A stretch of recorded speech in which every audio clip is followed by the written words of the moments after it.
Welcome to my channel let's potential friends. આજે આપણે સ્વતંત્ર ભારતના પ્રથમ મંત્રીમંડળ વિશે જોઈશું અને ભારતનું બંધારણ કઈ રીતે રચાયું અને અલગ અલગ દેશના સંવિધાનમાંથી કઈ કઈ વસ્તુઓ લેવામાં આવી તે વિશે જોઈશું। તો આપણે શરૂ કરીએ। તો સ્વતંત્ર ભારતનું પ્રથમ મંત્રીમંડળ 1947માં રચાયું હતું અને તેમાં અલગ અલગ સભ્યો હતા। તો તેમાં જવાહરલાલ નહેરુ દેશના વડાપ્રધાન હતા અને વિદેશી બાબતોના ખાતાનું પણ તે ધ્યાન રાખતા હતા। સરદાર પટેલ ગૃહ અને માહિતી પ્રસારણ વિભાગ સંભાળતા હતા। સરદાર બલદેવસિંહ રક્ષા ખાતું સંભાળતા હતા। CH ભાભા વાણિજ્ય, ડોક્ટર બાબા સાહેબ આંબેડકર કાયદો જોતા હતા। ડોક્ટર રાજેન્દ્ર પ્રસાદ આહાર અને કૃષિ વિભાગ જોતા હતા। મૌલાના અબુલ કલામ શિક્ષણ ખાતું જોતા હતા। ડોક્ટર શ્યામા પ્રસાદ મુખર્જી ઉદ્યોગ અને પુરવઠો જોતા હતા। રાજકુમારી અમૃત કૌર આરોગ્ય વિભાગ જોતી હતી। RK શેટ્ટી નાણાં વિભાગ જોતા હતા। જોન મથાઈ રેલવે અને વાહન વ્યવહાર જોતા હતા। રફી અહેમદ કેડવાઈ સંચાર વિભાગ જોતા હતા। તો આ હતું સ્વતંત્ર ભારતનું પ્રથમ મંત્રીમંડળ। હવે આપણે જોઈએ કે આપણું બંધારણ ક્યારે અમલમાં આવ્યું, ક્યારે તેની રચના થઈ અને તેના માટે કેટલી સમિતિ બનાવવામાં આવી વગેરે। તો ભારતનું બંધારણ દુનિયાનું સૌથી મોટું લેખિત બંધારણ છે ફ્રેન્ડ્સ। જે આપણે ગુજરાત ગવર્મેન્ટની એક્ઝામ્સ છે તેના માટે ભારતનું બંધારણ મોસ્ટ IMP ટોપિક છે અને દરેક ભારતીય તરીકે આપણે આ બંધારણની વિશેષતાઓ ખબર જ હોવી જોઈએ। તો આ પણ ક્વેશ્ચન પૂછાય છે કે દુનિયાનું સૌથી મોટું લેખિત બંધારણ કયા દેશનું છે? તો તે આપણા ભારતનું છે। ભારતનું બંધારણ ઘડવા માટે બંધારણ સભાની રચના 1946માં કેબિનેટ મિશન યોજના દ્વારા કરવામાં આવી હતી। તેમાં કુલ 389 સભ્યો હતા। 11મી ઓગસ્ટ 1946ના રોજ ડોક્ટર રાજેન્દ્ર પ્રસાદને કાયમી અધ્યક્ષ તથા SC મુખર્જીને ઉપાધ્યક્ષ બનાવવામાં આવ્યા તથા સર BN રાવની સલાહકાર તરીકે નિમણૂક કરવામાં આવી। તો 3 નામ યાદ રાખવાના છે આપણે કે જે કેબિનેટ મિશન યોજના બની અને જે તેની એક સમિતિ બની ગયા તો તેના અધ્યક્ષ હતા ડોક્ટર રાજેન્દ્ર પ્રસાદ, ઉપાધ્યક્ષ હતા SC મુખર્જી અને સલાહકાર હતા BN રાવ।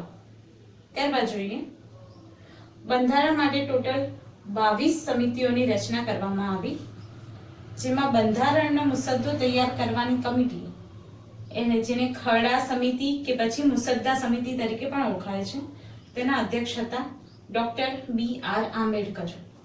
આ પણ IMP ક્વેશ્ચન હોઈ શકે છે। આપણું બંધારણ 26 નવેમ્બર 1949ના રોજ તૈયાર થયું અને જે તેના 2 મહિના બાદ એટલે કે 26મી જાન્યુઆરી 1950ના રોજ અમલમાં આવ્યું। બંધારણને બનવા માટે કુલ 2 વર્ષ 11 માસ અને 18 દિવસ લાગ્યા। આ પણ ખૂબ જ IMP વસ્તુ છે કે બંધારણને ઘડવા માટે કેટલો સમય લાગ્યો, ઘણી એક્ઝામમાં પૂછાતું હોય છે। તો 2 વર્ષ 11 માસ અને 18 દિવસ। આપણા બંધારણમાં કુલ 24 ભાગો છે, જેમાં 444 અનુચ્છેદ તથા 12 અનુસૂચિ છે। આપણા બંધારણની શરૂઆત તેના આમુખથી થાય છે, જેમાં બંધારણના ઉદ્દેશ આપવામાં આવ્યો છે, જે 13 ડિસેમ્બર 1946ના રોજ જવાહરલાલ નહેરુ દ્વારા પ્રસ્તુત કરવામાં આવ્યો હતો। 1976માં આમુખમાં 42માં સંશોધન પ્રમાણે સમાજવાદી તથા ધર્મનિરપેક્ષ શબ્દ જોડવામાં આવ્યો છે। ઘણી વખત એક્ઝામમાં પૂછાતું હોય છે કે કયા સંશોધન દ્વારા આ શબ્દો ઉમેરવામાં આવ્યા છે, તો તે 42માં સંશોધન દ્વારા 1976માં ઉમેરવામાં આવ્યા છે। હવે તેનું આમુખ જોઈએ તો આપણે તો આમુખમાં લખેલું છે કે અમે ભારતના લોકો ભારતને સાર્વભૌમ, સમાજવાદી, બિન સાંપ્રદાયિક, લોકશાહી, પ્રજાસત્તાક બનાવવાનું અને દેશના તમામ નાગરિકોને સામાજિક, આર્થિક, રાજકીય ન્યાય, વિચાર, અભિવ્યક્તિ, વિશ્વાસ, ધર્મ અને ઉપાસનાની સ્વતંત્રતા, તક અને દરજ્જોની સમાનતા નિર્ધારિત કરવાનો તેમજ તેઓમાં વ્યક્તિનું ગૌરવ તેમજ દેશની એકતા અને અખંડિતતાની ખાતરી આપતી બંધુતા વિકસાવવાનો દ્રઢતાપૂર્વક નિર્ણય કરીને 26મી નવેમ્બર 1949ના રોજ આ બંધારણ સભામાં આ બંધારણ અપનાવીને અમે અમારી જાતને સમર્પિત કરીએ છીએ.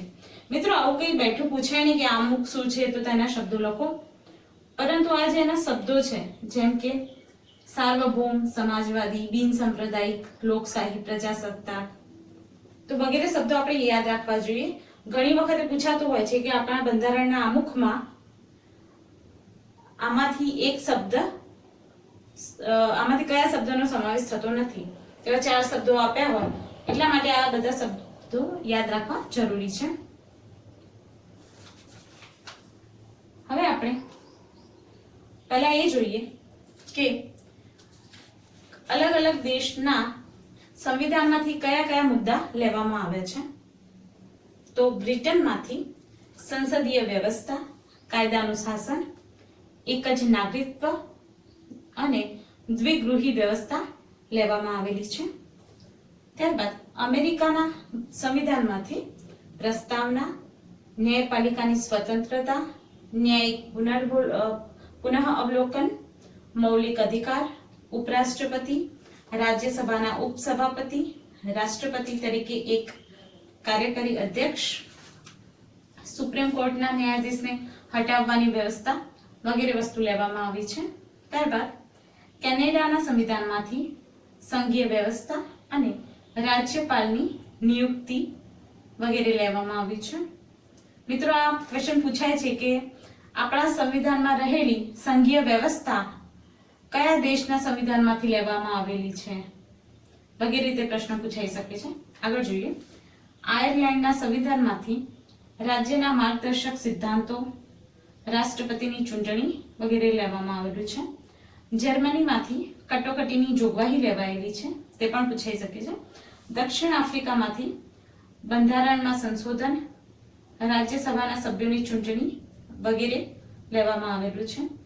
ફ્રાન્સના સંવિધાનમાંથી ગણરાજ્ય વ્યવસ્થા, સ્વતંત્રતા, સમાનતા તેમજ બંધુતા સંબંધી આદર્શ લેવામાં આવેલા છે. રશિયાના સંવિધાનમાંથી મૌલિક ફરજો લેવામાં આવેલી છે. અને મિત્રો, જ્યારે આપણું બંધારણ બન્યું તેના પહેલા ભારત સરકાર અધિનિયમ 1935 અમલમાં હતો અને જેના પ્રમાણે આપણા દેશનો કાયદાકીય વ્યવસ્થા ચાલતી હતી. તો આપણા જ દેશનું જે પૂર્વ અધિનિયમ હતો 1935નો, તેમાંથી સંઘીય વ્યવસ્થા અને રાજ્યપાલનું પદ લેવામાં આવેલું છે. તો આ મોસ્ટ ટાઈમલી વસ્તુ છે. કોઈ પણ ગુજરાત ગવર્મેન્ટની એક્ઝામ હોય તેના સિવાય યુપીએસસીની એક્ઝામમાં પણ આ વસ્તુ પૂછાતી હોય છે. તો આપણે હવે જે બંધારણ બની ગયું તેના લક્ષણો જોઈએ તો વિશ્વનું સૌથી મોટું લિખિત સંવિધાન, 2 કઠોરતા અને લીચીલાપણાનું મિશ્રણ, સંસદીય વ્યવસ્થા, એક શક્તિશાળી કેન્દ્રવાળી સંઘીય વ્યવસ્થા, મૌલિક અધિકાર, મૌલિક કર્તવ્ય, રાજ્યના માર્ગદર્શક સિદ્ધાંતો, ધર્મનિરપેક્ષ રાજ્ય, સ્વતંત્ર ન્યાયતંત્ર, અંતિમ સત્તા લોકોની, સાર્વજનિક વ્યસ્ક મતાધિકાર, કટોકટી વખતે શક્તિઓ, એક જ નાગરિકત્વ, દ્વિગૃહી વ્યવસ્થા, અલ્પસંખ્યક માટે વિશેષ વ્યવસ્થા, પંચાયતી શાસન, કાયદાનું શાસન, એકીકૃત ન્યાયાલય, સ્વતંત્ર સંસ્થાઓની વ્યવસ્થા અને બંધારણની સર્વોચ્ચતા તથા સંસદીય પ્રભુસત્તા વચ્ચેનું સંતુલન. તો આ હતી આપણા બંધારણની મુખ્ય 20 લાક્ષણિકતાઓ. મિત્રો, આ વિડિયો જો એક વખતે સાંભળવાથી યાદ ના રહે તો તેને 2-3 વખતે સાંભળી લેવો, જેથી આવનારી એક્ઝામમાં તમને ખૂબ જ સરસ રીતે તે યાદ રહી જાય અને તમે સફળતા મેળવી શકો. Thank you.